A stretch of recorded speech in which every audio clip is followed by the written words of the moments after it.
السلام علیکم ورحمۃ اللہ وبرکاتہ۔ میں محمد چیمہ، امید ہے سب خیریت سے ہوں گے۔ کل جو ہے پاکستان کی نیشنل اسمبلی میں ناموس صحابہ کے اوپر بل پاس کچھ مولانا حضرات کروانا چاہ رہے تھے۔ مولانا اسد محمود صاحب جو ہیں MNA جو ہیں، 27 منٹ وہ لوگ کھڑے رہے، چلاتے رہے کہ ہمیں ناموس صحابہ پہ بات کرنی ہے۔ بجٹ کی جو ہے وہ میٹنگ اسمبلی کا اجلاس تھا، بجٹ پہ بات ہونی تھی۔ اپوزیشن لیڈر نے سٹارٹ کیا، شہباز شریف جو ہے کہتا رہا کہ ان کو موقع دیا جائے، وہ معاملہ جو ہے زیادہ سینسٹیو ہے، زیادہ جو ہے امپورٹنٹ ہے۔ لیکن اس وقت جو ہے جو حکومت کے ممبرز ہیں PTI، وہ جو ہے شور مچاتی رہی۔ اسپیکر صاحب بھی یہ کہتے رہے، بار بار مائک بند کر دیتے، یہ کہتے رہے کہ بجٹ پہ سپیچ ہونی ہے، بجٹ کے اوپر پہلے بات کرو۔ یار ناموس صحابہ سے زیادہ امپورٹنٹ بجٹ ہے آپ لوگوں کے لیے؟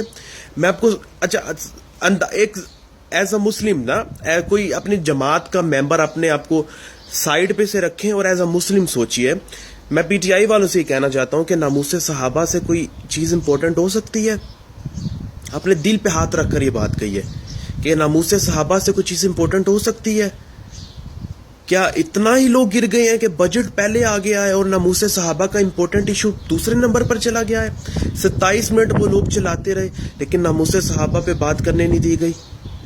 یار اللہ سبحانہ و تعالیٰ جب قرآن پاک میں کہہ رہا ہے کہ میں ان سے راضی ہو گیا صحابہ سے، تو ہمارے حکمران کیوں بار بار ان کی مسٹیکس، ان کی لغزشوں کو ڈسکس کر کے، جبکہ آپ صلی اللہ علیہ وسلم نے فرما دیا کہ کوئی بھی صحابہ کی لغزشوں کو ڈسکس نہیں کرے گا۔ انبیاء کی طرح، فرشتوں کی طرح صحابہ معصوم نہیں تھے، ان سے غلطیاں ہوئیں، لیکن ہم نے ان غلطیوں کو ڈسکس نہیں کرنا۔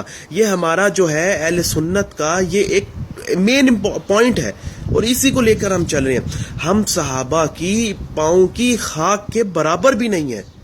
جو صحابہ کا نہیں وہ ہمارا نہیں ہے۔ اللہ تعالیٰ نے بہت جگہ، اللہ تعالیٰ قرآن پاک میں پھر بھی ایک آیت کا مفہوم ہے کہ میں نے ان سے وعدہ کر لیا بھلائی کا۔ تو یار ہم لوگ کون ہوتے ہیں کہ ان کی مسٹیکس کو ڈسکس کریں؟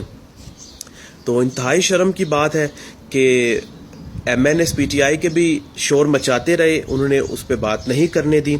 اپوزیشن لیڈر شہباز شریف کہتا رہا کہ ان کو بات کرنے دیں، یہ حساس معاملہ ہے، لیکن پھر آخر کا یہی ہوا کہ بجٹ سے ہی شروع کرنے دی گئی تقریر، اس ٹاپک کو نہیں چھیڑا گیا۔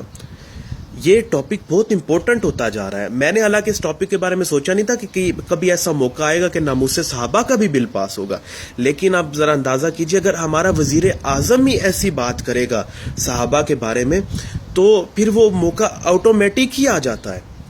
ہم مسلمانوں کو یہ دوسروں کو موقع نہیں دینا کہ ہماری وجہ سے کوئی دوسرا یہ موقع لے کہ آپ نے صحابہ کے بارے میں ایسی بات کی تو میں کیوں نہ صحابہ کے بارے میں بات کروں۔ تو بہت دکھ ہوا مجھے۔ آپ PTI والا بند کرنا سوچیں، نون لیگ والا یا ایسے کوئی بند کرنا سوچیں، ایک مسلم بن کر سوچیں کہ ناموس صحابہ کا ٹاپک دوسرے نمبر پر کرنا چاہیے تھا۔